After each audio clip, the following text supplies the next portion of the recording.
Hi, Brian, Tammy, Caleb, and Nathan. I so wish that I could be there with you all today.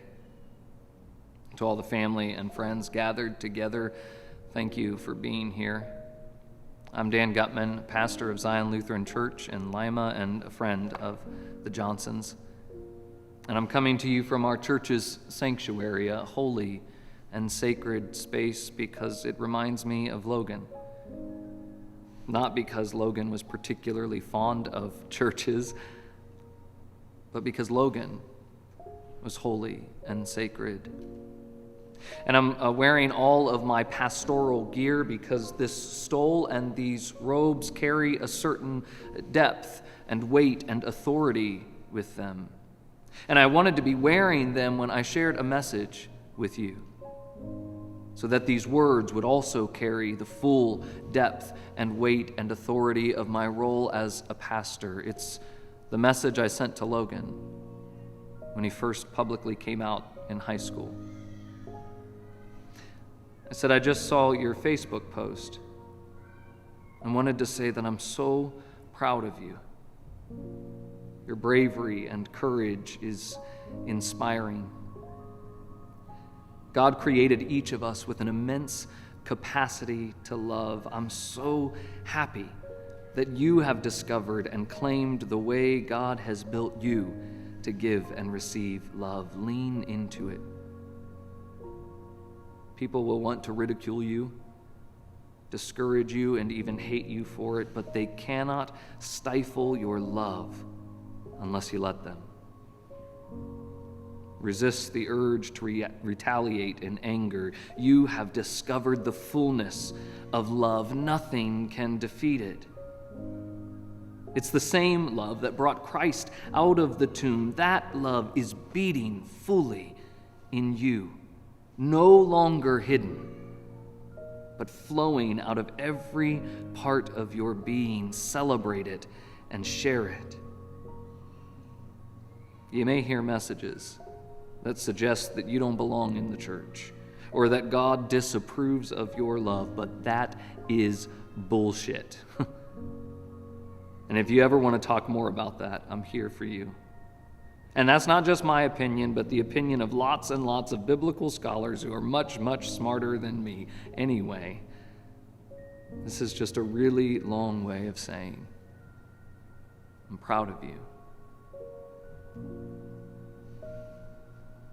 I didn't know what, if any, impact those words would have on Logan's life. He told me how much he appreciated it then and that it meant more than I could know, but it wasn't until I talked to Brian and Tammy that I realized the power of those words, the power of being affirmed for who you are, who you truly are.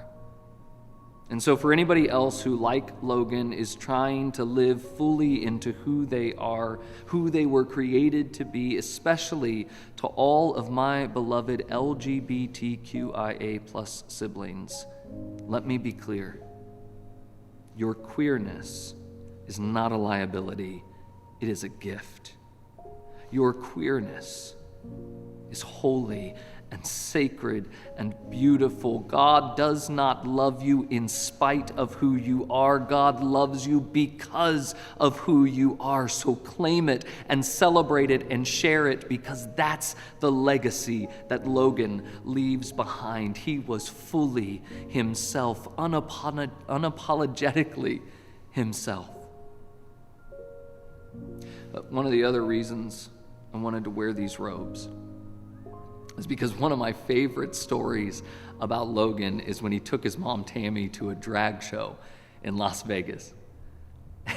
and maybe you're wondering, what does a drag show have to do with these robes? Well, a few weeks ago, a U.S. Congresswoman tweeted, "Take your kids to church, not a drag show." And that really burns me up, because when I read that, I thought, please, have you seen what we wear in the church? Right? I mean, don't tell me there's not a drag queen out there that wouldn't see all of this and say, honey, I could make that work, right? But you know the other part that burns me up about that tweet is that it suggests that the church and a drag show are somehow opposites of each other, at odds with each other.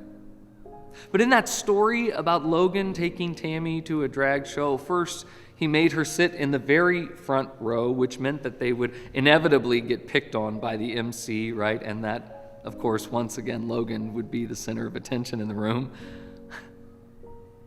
But it also meant that everyone in the room would know, everyone in the room would see that his mom was there with him. That his mom loved him and supported him and wanted to be a part of his life.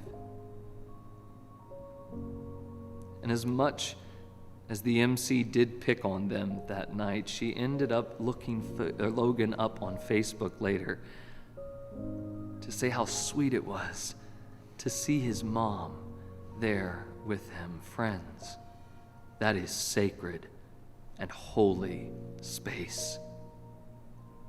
Sacred and holy space where we are set free to fully be ourselves. Logan was free to fully be himself because of the love and support he received from you, Brian and Tammy, from all of you.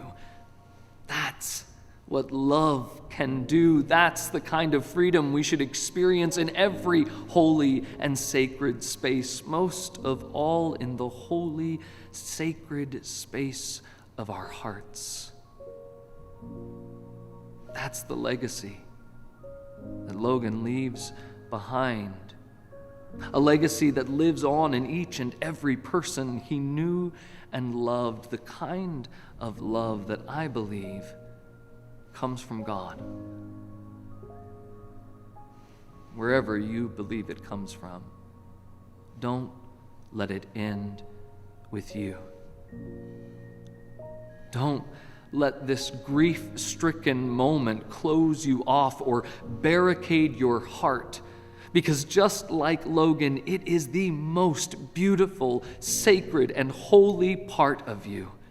Follow his example. Open your hearts to share and receive love the way that you were created to. Pass it on. And Logan's legacy will not only live on in your hearts, but in the hearts of everyone you love. Because you are so deeply loved. Again, I wish so much that I could be there with you all today. And there's so much more that I could say about Logan. But for now, I'll leave that up to all of you as you carry on this legacy of love.